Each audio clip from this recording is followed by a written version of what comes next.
Ya, dinamis memang perkembangannya karena masih ada nanti Juni, Juli, puasa, Agustus nanti mulai masuk, semakin dekat proses pendaftaran, tetapi juga sudah banyak strategi mungkin diluncurkan oleh PD Perjuangan. Kemarin ada Posko Karisma, apa kabar Mas Basara? Iya, itu ternyata setelah kita telusuri, Posko Karisma itu adalah posko yang didirikan, diinisiatifi oleh para teman-teman relawan Bu Risma yang memang punya ekspektasi agar PDI Perjuangan... Relawan Bu Risma ini PDI Perjuangan juga atau bukan? Bukan, artinya Bukan, ya? dia di luar struktur PDI Perjuangannya. Itu saya kira sama munculnya seperti relawan Ahok, relawan Pak Jokowi pada saat Pilpres dan sebagainya. Dan itu dalam alam demokrasi seperti saya ini lumrah-lumrah saja, begitu. Sehingga oleh karena itu kita mencermati itu sebagai sebuah ekspektasi publik. Walaupun sampai dengan hari ini Bu Risma belum mendaftar sebagai calon, karena saya kira dia istiqomah pada janjinya ya untuk membangun Surabaya, tetapi dia sadar betul sebagai kader partai dia harus tunduk kepada apapun penugasan partai yang akan dilakukan nanti. Tapi di luar itu Bung Wahyu, sesuai dengan harapan publik agar partai membenahi diri, membangun kinerja yang akuntabel, transparan dan lain sebagainya, di dalam proses rekrutmen, penjaringan dan penetapan bakal calon kepala daerah dan wakil kepala daerah DKI Jakarta. Kemarin kita sudah memproses 32 orang calon gubernur dan wakil gubernur yang mendaftar lewat PDI Perjuangan.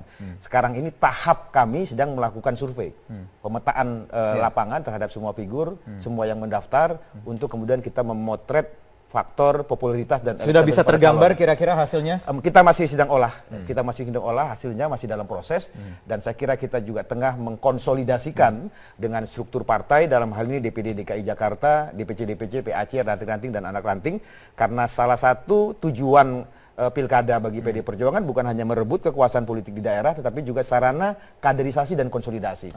Sehingga faktor-faktor itu coba kita konsolidasikan sedemikian rupa sebelum kita sampai pada kesimpulan. Kalau saya sih berharap biar seru pilkadanya, seperti temanya pilkada belum selesai, maka memunculkan figur-figur yang punya potensi untuk lawan sepadan dari Pak Ahok yang sangat kuat itu. Misalnya tadi pertanyaan Mas Wahyu soal Risma, saya katakan, iya kalau ingin memunculkan figur, harus figur-figur yang memiliki kekuatan elektoral, kekuatan figur yang mirip dengan postur elektoral yang dimiliki oleh Pak Ahok. Karena itu figur-figur kepala daerah berprestasi menurut saya layak untuk dipertimbangkan, untuk dimunculkan. Tetapi makin lama memunculkan, ruangnya semakin sempit, semakin tidak ada keseruan untuk memunculkan. Nah mungkin ada kalkulasi realistis tadi PD Perjuangan untuk memunculkan. Nanti kalau dimunculkan, dicoba-coba untuk melihat sepadan, tetapi tidak muncul figur yang kuat, tidak ada pilihan bagi PDIP, akhirnya harus dukung Pak Ahok juga. Misalnya surveinya ternyata Pak Ahok juga yang nomor satu.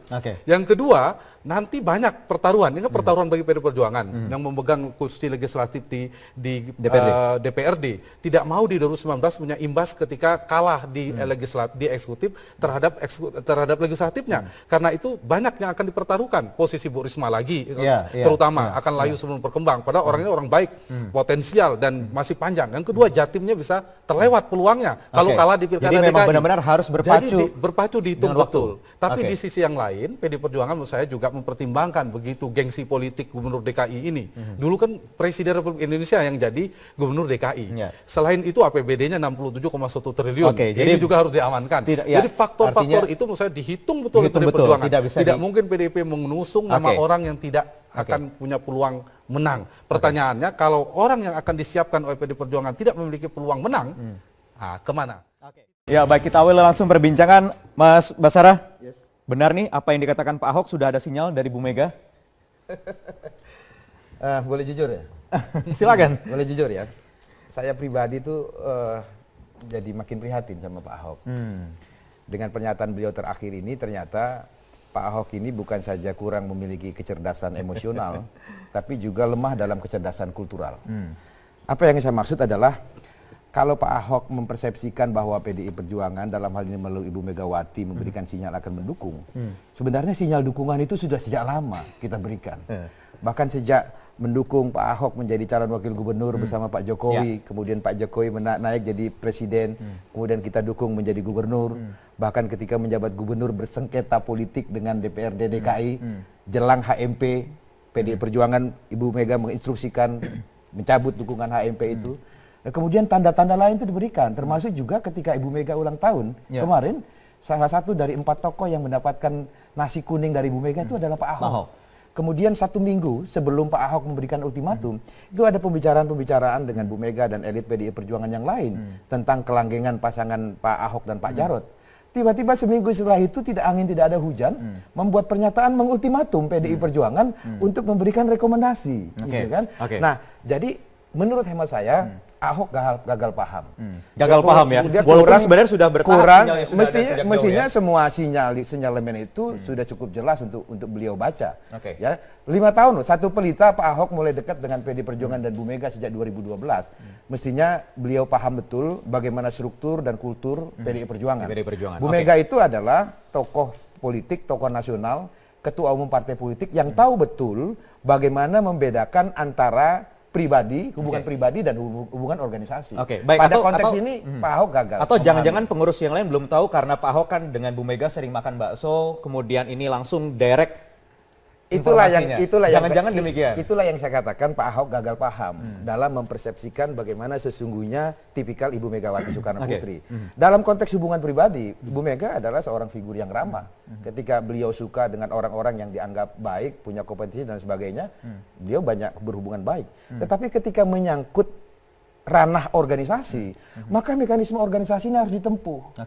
Nah, mekanisme organisasi inilah yang oleh pernyataan Pak Ahok beberapa kali beliau nyatakan tidak akan maju melalui partai politik. Ini satu hal yang prinsip bagi PDI Perjuangan.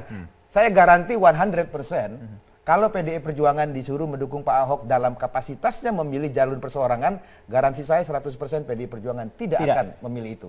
Karena mazhabnya jelas berbeda.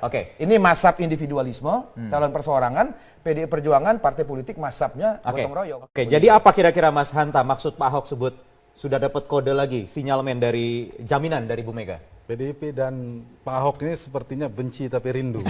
Jadi sebenarnya sudah cocok, cuma mekanismenya. Sebenarnya tidak substansial, soal teknisnya belum sepakat. Kalau saya membacanya begini, PDI Perjuangan ada 2 kemungkinan ya sebelum ke Pak Ahoknya.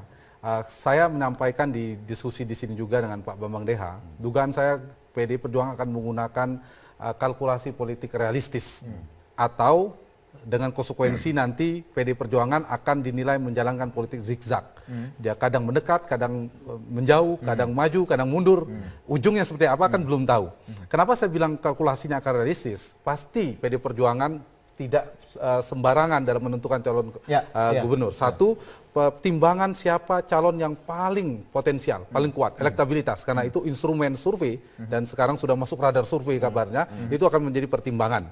Catatan yang kedua adalah relasi politik antara tokoh sentral, veto player di partai politik, katakanlah ini PDI Perjuangan ada Ibu Mega, dengan Pak Ahok itu tidak problematik. Jadi tidak ada misalnya dengan Pak SBY misalnya agak sulit, tetapi dengan Pak Ahok tidak. Yang ketiga ada irisan antara konstituen PDI Perjuangan dengan basis pendukung Ahok. Jadi ada kemungkinan. Tetapi risikonya itu tadi. Namun di sisi yang lain bisa juga kita melihatnya PDI Perjuangan akan konsisten. Ini kan kacamata publik. Konsisten sejak awal kemungkinan tidak mendukung Ahok. Ujungnya PDI Perjuangan tidak mendukung Ahok. Kenapa saya masih membuka celah curiga? Karena PDI Perjuangan menggunakan dua jalur. Ada jalur DPD yang sudah ditutup, kemudian ada jalur lain yang masih dibuka. Namanya DPP atau hak prerogatif ketua umum. Nah, artinya masih ada peluang Pak Ahok. Kecuali tadi sudah ditutup semuanya, berarti kita tidak relevan lagi. Jadi artinya ini keduanya saling memanfaatkan peluang yang masih terbuka. Soal tadi kalau saya tangkap dari Mas Ahmad Basara tadi, ini apakah Ahok mau datang ke PDI Perjuangan mendaftarkan, lalu sebenarnya tanya problem itu, atau sebaliknya ini soal gengsi politik sepertinya. Kemudian Pak Ahoknya sebaliknya, kalau gitu PDI Perjuangan yang juga mendekat ke Pak Ahoknya. Jadi ini semacam saling mengirim pesan, sinyal, ultimatum secara halus seperti benci tapi rindu. Benci tapi rindu ya. Nah, sepertinya itu yang sedang sedang berputar dalam relasi ini. Cuma itu konsekuensinya. Kalau ujungnya PDI Perjuangan mendukung Pak Ahok juga dengan kalkulasi politik yang realistis tadi, kesannya memang PDI Perjuangan akhirnya tidak terlalu konsisten. Karena terlalu menukik. Tiba-tiba mendukung Ahok juga, anti klimaks dilihat publik. Ujung-ujungnya Ahok juga gitu. Kami menyadari bahwa politik itu dinamis.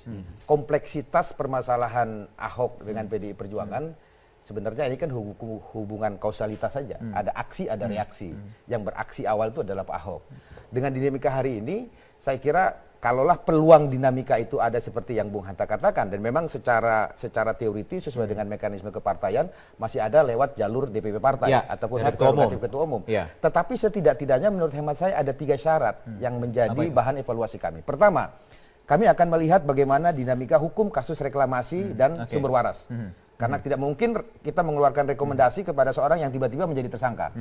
Kemudian yang kedua, tidak mungkin juga kita mendukung calon termasuk Pak Ahok ini yang tidak mendaftar lewat PDI Perjuangan dan itu mekanisme. Pakai itu mekanisme verifikasi, penyaringan dan kemudian penetapan. Kemudian yang ketiga, tidak mungkin juga menurut hemat kami karena Ahok itu bukan kader PDI Perjuangan, maka calon wakil gubernurnya bukan dari PDI Perjuangan sebagaimana yang sekarang ditunjuk oleh Pak Ahok. 3 variabel ini saya kira menjadi pertimbangan PDI Perjuangan saat ini. Kecuali akhirnya nanti tidak maju dalam perseorangan. Dengan asumsi bahwa politik itu dinamis.